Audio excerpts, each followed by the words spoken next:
Tēnā koutou katoa, kia ora and welcome to another Manawanui live stream. My name is Simon and today we are continuing on the topic of the DSS changes that came into effect 1 April. So we are talking about the tiers for IF users and of course the increase in flexibility with purchases from your individualized funding.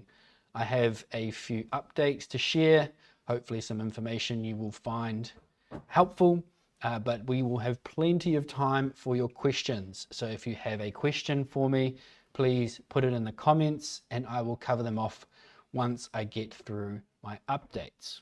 All right, so the first update, tier levels. So these are the 4 levels that DSS have assigned current IF users based on a calculation covering the allocation size, how long you've been on individualized funding, and a couple of other minor features. And I just want to remind people, if you are unsure what your tier is, it is always visible on the budgeting tab in the portal.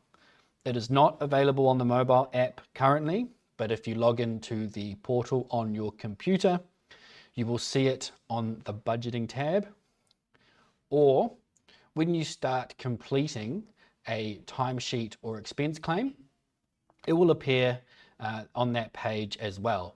So when you have a blank draft timesheet or expense claim, it won't be visible, but once you start filling in the details of a claim, it will load in for you.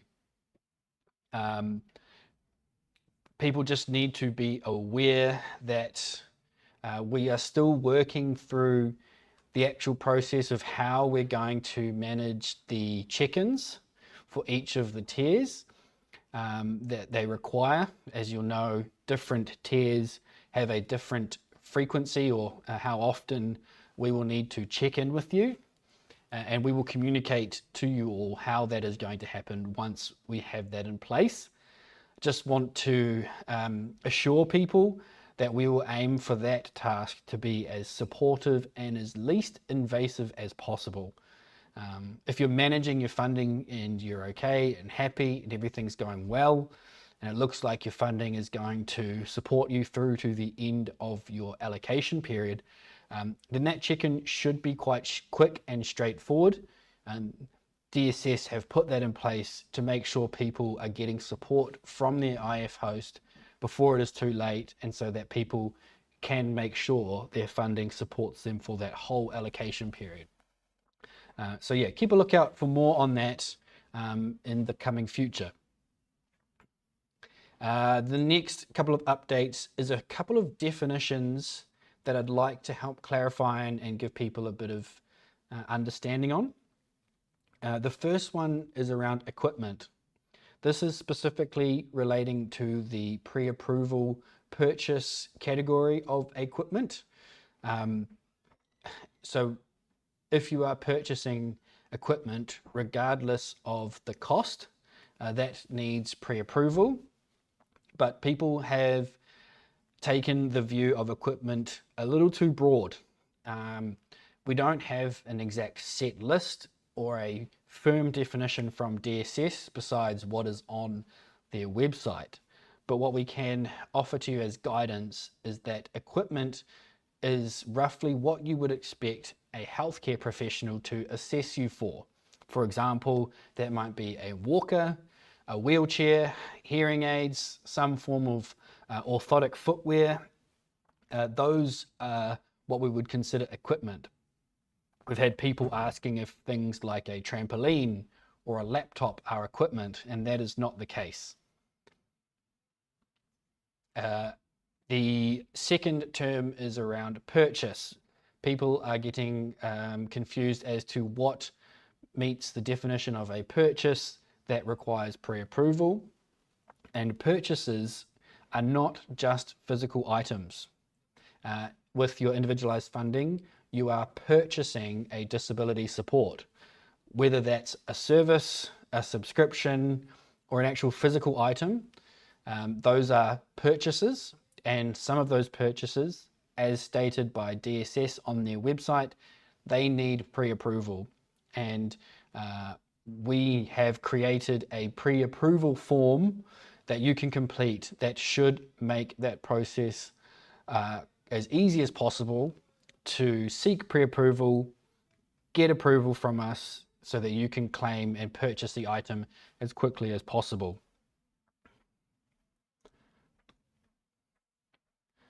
Cool. So onto the topic of pre-approval forms. People are sending them back incomplete or incorrectly filled out, and that is delaying the process for people. It is creating a lot of the workload for our customer experience center right now, and we want to support people to fill them out correctly because it makes the process much quicker and you get a better experience out of that process. So please take the time to read the form. Please read the first page of the form. It gives you all the information you need and some questions to help prompt you to think about some of the information it's then going to ask you to provide. We don't ask for additional information because we want to. We need the information on that form so that we can make a proper decision on whether we can support and approve the purchase or unfortunately decline it because we don't believe it fits. So what I'm going to do is I'm going to share my screen and walk through the actual purchase support form. So bear with me. Let's hope that this works. Just get it set up quickly and start from the top. Okay. Oh, sorry. Okay, there we go. You should see the form with the interpreter there.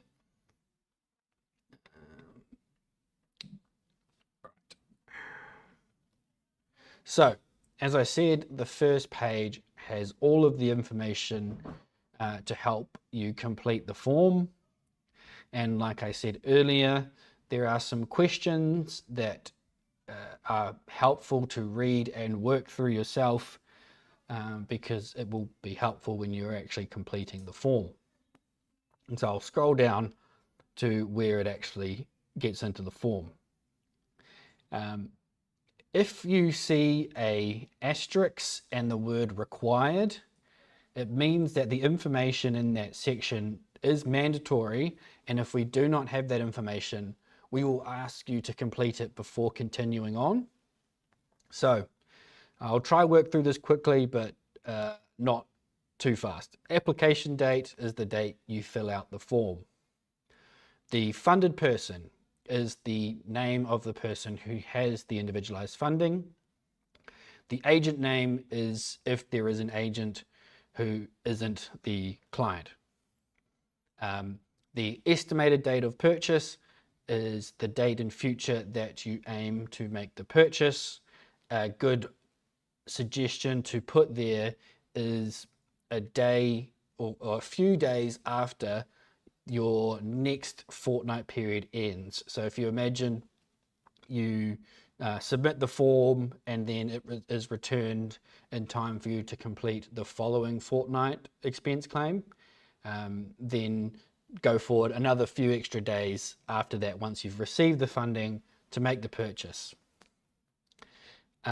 The funding to be used is your funding that you have in the portal. So whether you're wanting to use your respite funding or your standard IF,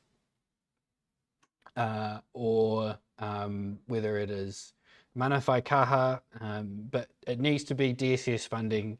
Just to reiterate, you cannot use DHB funding for this form.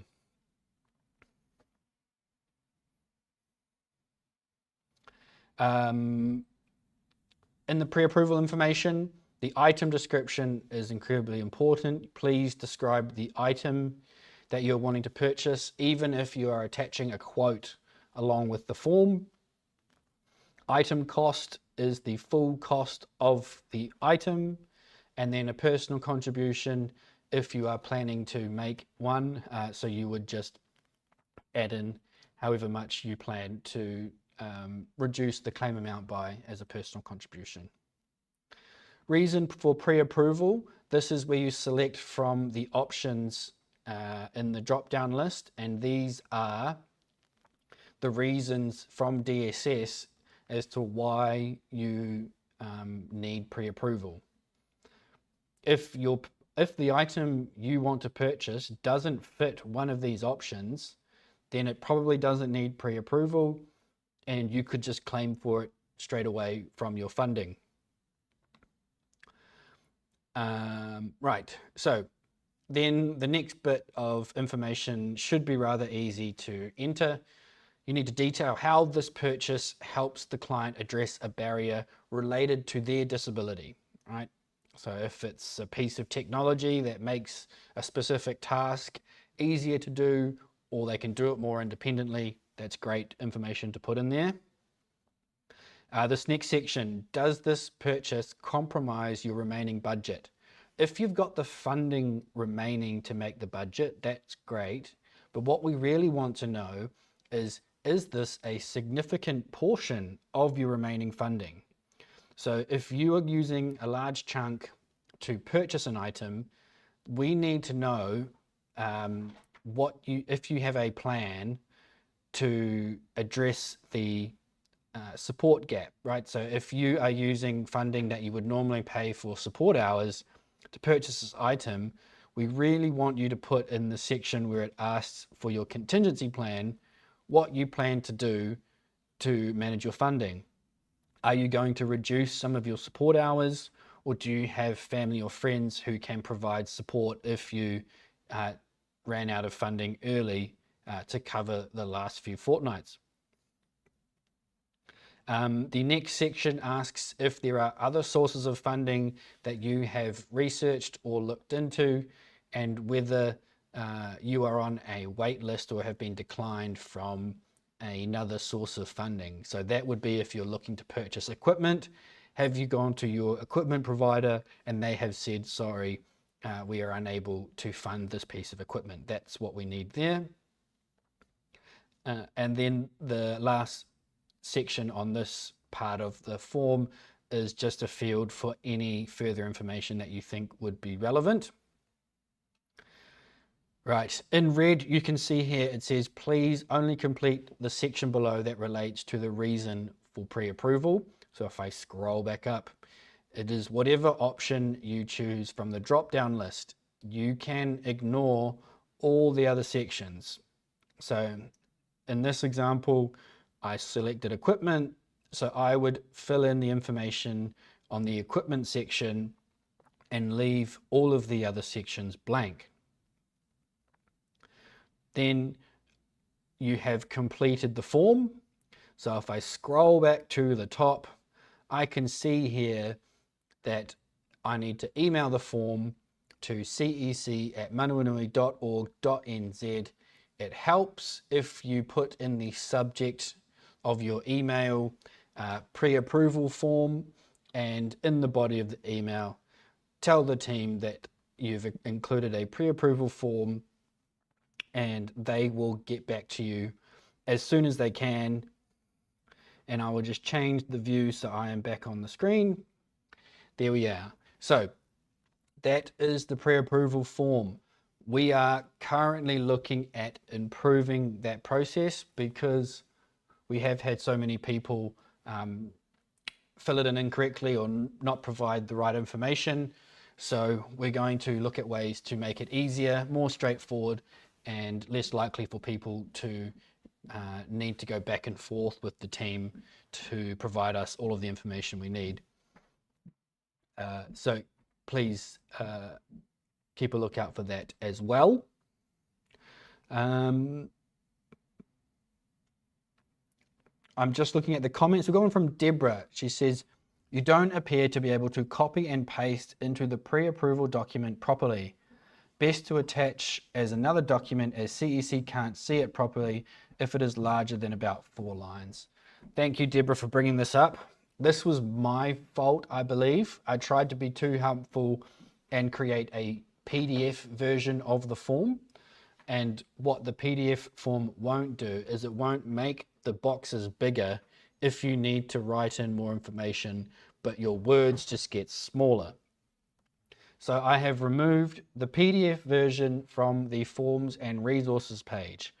If you use the Word document, you can type in as much information into a single box and it will expand the box to fill the space, and your words won't get smaller, and then the CEC team won't have to copy your writing and paste it into a Word document so that they can make it bigger themselves.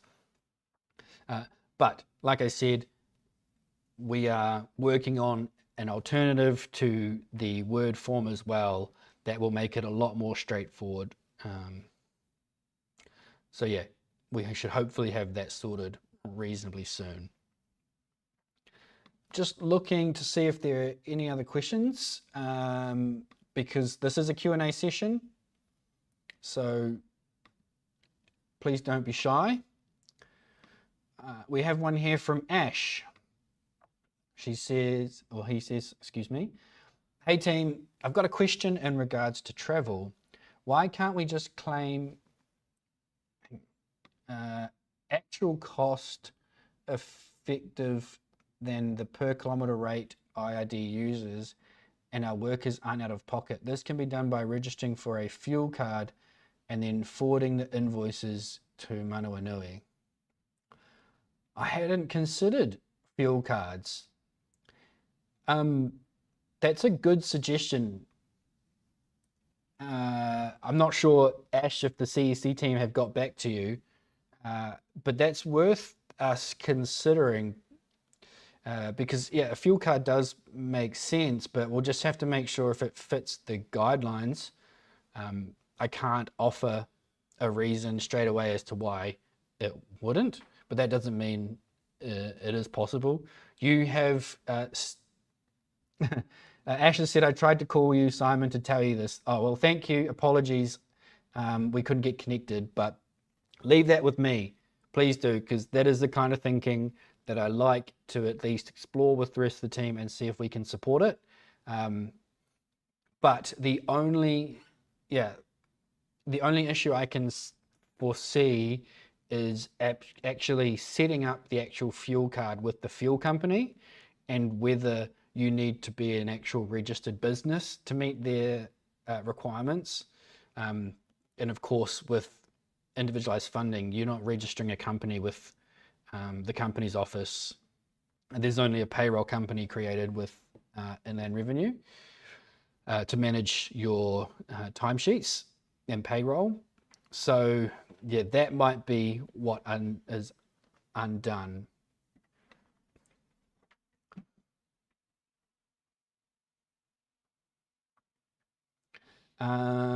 Beth says, fuel cards don't cover maintenance, insurance, etc., which are all built into the IRD rate. The cost of using a private vehicle isn't just fuel, it's also how a car wears down with use. Yes, thank you, Beth. That's a great point, which is why the Inland Revenue mileage rate is a good starting point. And then if you were there for the live stream with Alan and Steph a few weeks ago, we did talk about how you can calculate the additional cents to add on to the mileage rate to account for the increase in fuel costs.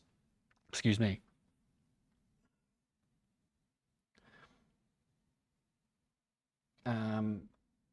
Yeah, Ash says, if the fuel card meets the requirements, I've looked into it, I've done it. I'd be interested to know if you mean you've done it in terms of claimed for it. But yeah, like I just said before, I'm not sure of the process of setting up a fuel card and whether you could do it as an individualized funding user, or whether you need to be a proper registered business to be able to do that with a fuel company.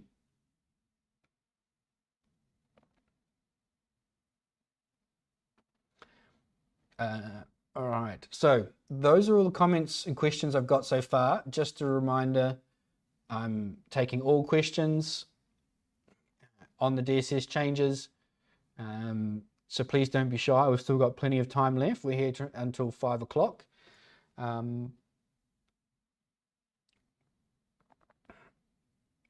will just mention, if you were there for the live stream with Alistair from DSS, I tasked him with providing some follow-up answers to some of the questions that I couldn't cover during the live stream. We're still waiting to get those responses back, but he has assured me that he will get them back to me, and once I get that information, I will then most likely add it to a newsletter. That will probably be the easiest way for everybody to get access to that information, rather than putting it back onto the previous live stream. That way I know it's easy for everyone to access.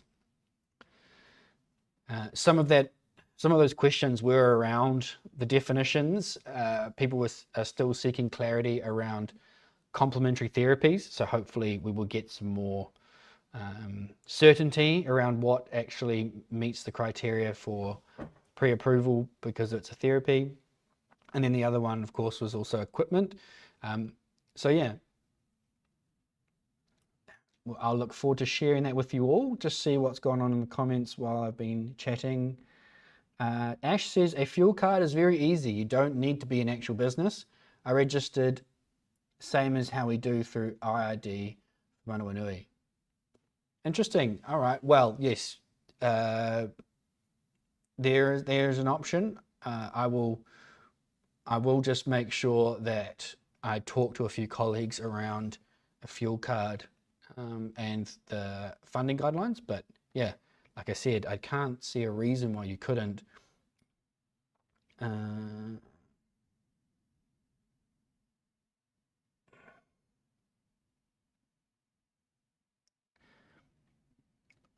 Ash has said IRD has their own mileage app called Driver's Note. I've had a few people recommend that app. I know there are a few out there, but a mileage app is very good for your support workers and yourself if you are claiming mileage for your own disability related travel.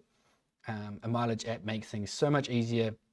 Otherwise you're working with the physical notebook or taking screenshots of your trips using Google Maps or Apple Maps and then using that to claim on. I would highly recommend getting a mileage app.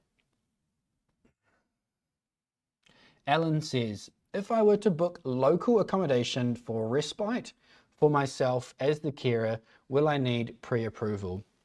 It's a great question. Let's work it through backwards. The categories for pre-approval are equipment. Accommodation for a carer is not equipment. Complementary therapies. Accommodation is not a therapy. A repeat purchase within the expected lifetime of an item doesn't fit that criteria. Let's make sure I'm not missing any. And overseas travel, it's local, so it doesn't meet that one. So the only reason local accommodation for a carer would require pre-approval is if it was over your tier purchase limit. So tier 4 is 500, tiers 1, 2, and 3 is 1500.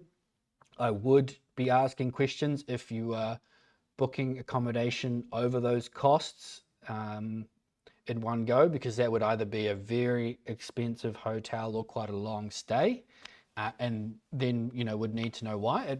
It probably could be a genuine reason as to why you need multiple nights away or a specific hotel, but that's why the pre-approval form is there.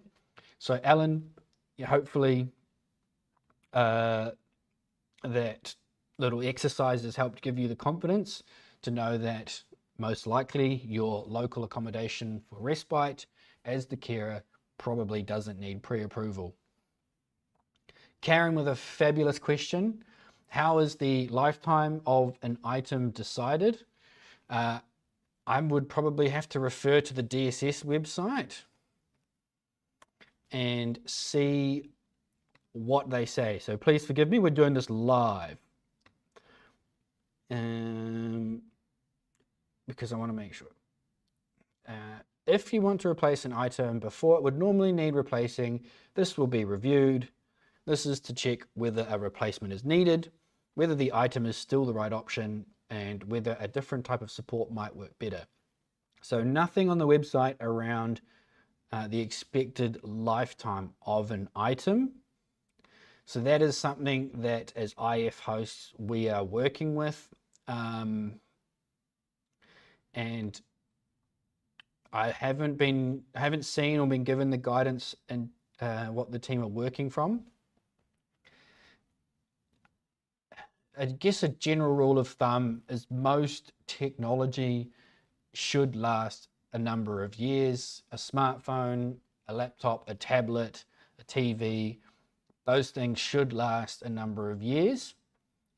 But I guess the issue, the saving grace is, if you've got a reason as to why a replacement is needed, then the timeline isn't much of a concern. If the item was damaged, if it was stolen or lost, then there might be a conversation around, well, is there something else we can do with the funding that's going to remove that from happening again? But if the right option is to purchase the same item again and the reason is genuine, then it should be fine.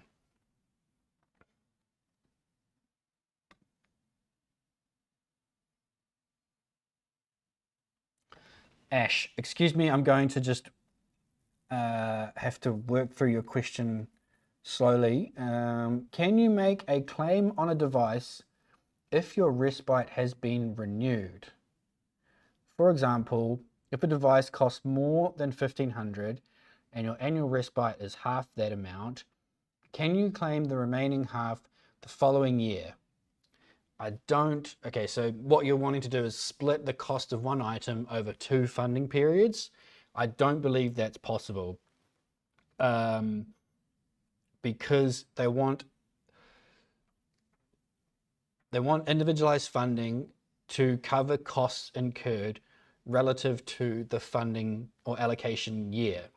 And so if you split the costs over that, then that, you're saving a cost that you incurred today into a future period. And I don't believe individualized funding is set up to account for that. Another question, Ash, you've got fabulous questions, testing my knowledge and application of IF. Natasha, are payments late this week due to the long weekend? No, I have not heard anything from the team that would make me think that the payments are going to be late. Just a reminder that it is only self-managing today as it's Tuesday. Payroll will be tomorrow.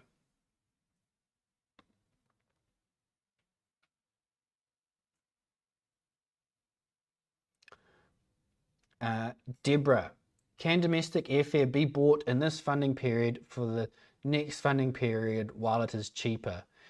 I think I asked that question of Alistair. I'm going to have to go back and rewatch the live stream because I can't remember his answer.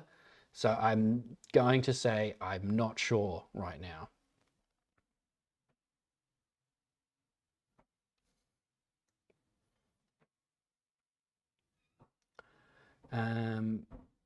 All right, we've hit 5 o'clock, so there are some comments / questions that I won't be able to cover, so I'm sorry. You will see me reply to those tomorrow during the day when I'm back in the office. So apologies for those questions I didn't get to. Thank you very much to everybody who tuned in. It is always a pleasure. I hope this afternoon was helpful. There was lots of questions and we covered a lot, so I'm really happy. We will have another live stream next week, so please make sure you tune in, same time, same place. And from me to you, I hope you have a lovely rest of your evening. Ka kite. And we're clear. Thank you very much, Rachel. You're very welcome, Simon. Go and have a lovely evening and squeeze that baby. I will do. All right. Thank you. See ya. Bye. That's how you do it. Yeah, well done. Yeah.